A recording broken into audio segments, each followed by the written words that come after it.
Today we're gonna explore sculpture department. We're gonna interview students. This is Art 147. Let's go.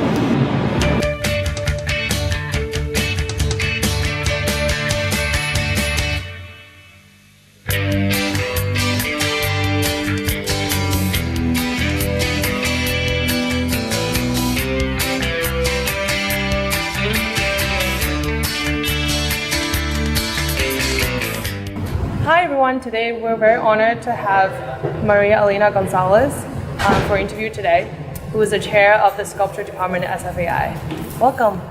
Thank you for having me. Yeah, so we're wondering what made you become a sculptor in the very beginning, and how is it like to make sculpture at SFAI?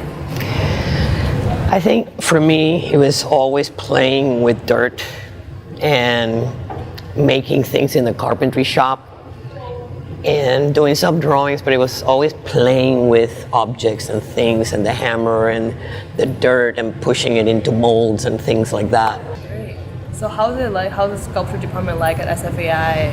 What do you like about it? What are some like? We actually have a very well integrated sculpture department in the sense that we have the ceramics, the wood shop, the metal shop, all on the same floor. We also make some molds and plaster. So the communication between the areas is very fluid. What do you think about sculpture in the art world, in the contemporary art world today, and then where do you see it go in the future? Well, sculpture has branched out so much to encompass everything that's three-dimensional. So then we start talking about sculpture, but in the realm of installations. Then we also have sound as material. I work with sound myself, so there isn't an object per se, but it's still sculpture. So as far as like the future of it, I think being in the Bay Area and having the tech world basically down the hill, it will be interesting to see how we can bring that technology as far as like part of our vocabulary and see how the newer artists are going to be using that technology to define the future of sculpture. Hi guys, I'm at ceramics right now. It's so quiet here, I have to keep my voice down. Let's go see what the students are working on right now. My name is Anais de los Santos. I'm a junior at SFAI and I study sculpture and ceramics.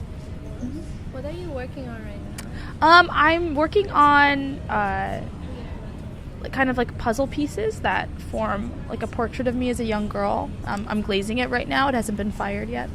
I have to put it in the kiln to get fired, and I'll probably paint a little more, and then I'm going to put a gloss on top.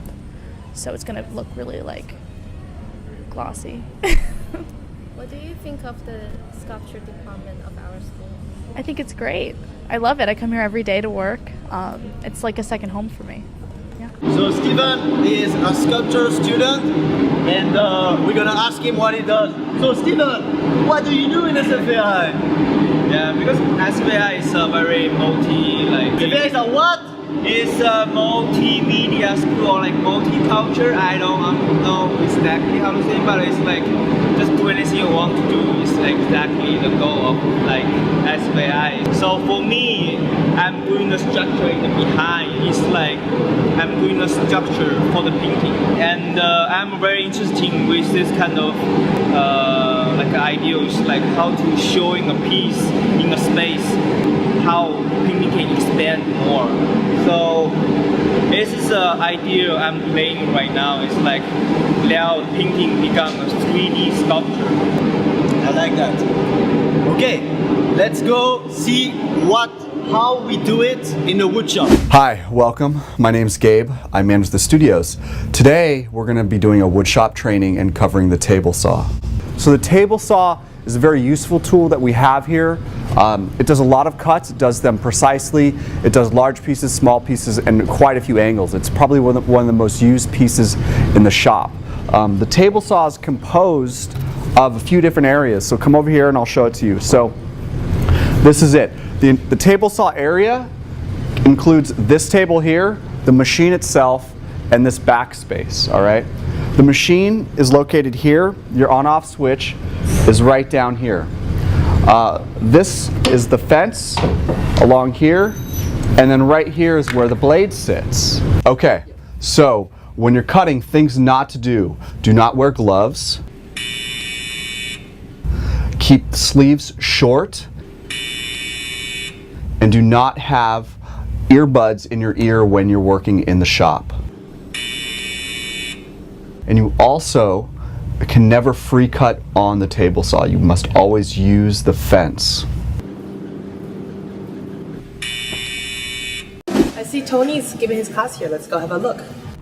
Tony Labat, director of the MFA program, and I also teach. What you have here is the What's Cooking class students, and one of the sort of like projects, if you will, that one of the students suggested or proposed was that since we had ceramics here in the school, to make some dishes and plates and so forth. So that's what we're doing. They're all making plates so that we can eat on them. It's like there are a lot of New Genre students working here. I heard that there are a lot of connections between the sculpture and New Genre department. Oh, Jeff is here.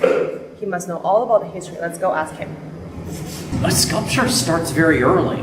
They very early on in the 19th century, they have sculpture. They have sculpture that goes hand in hand with painting in the 19th century.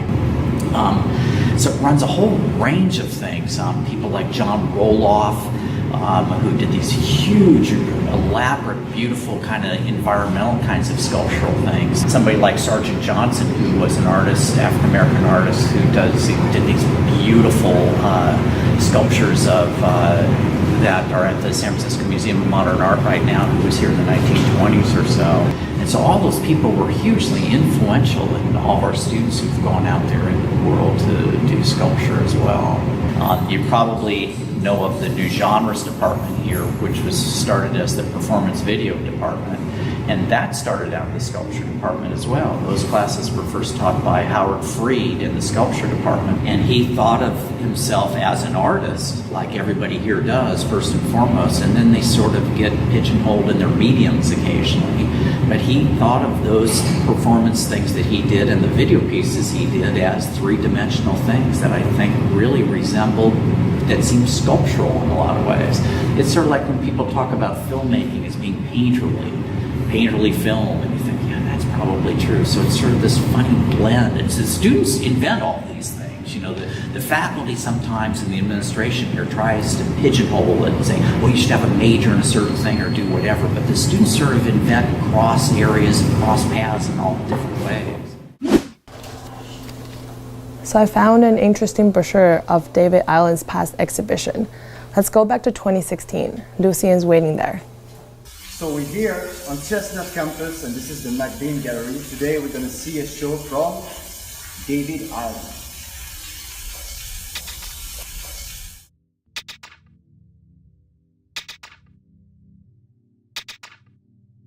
He was a student here, as well as a teacher here, and he was a printmaking student.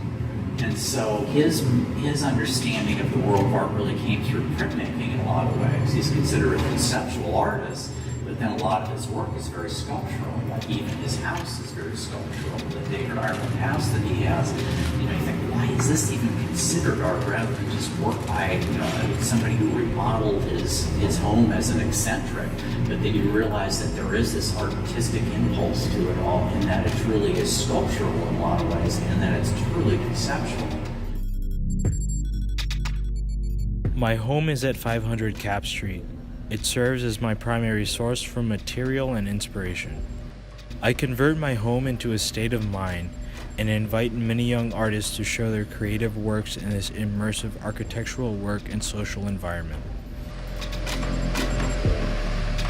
Next week, painting department. See you then.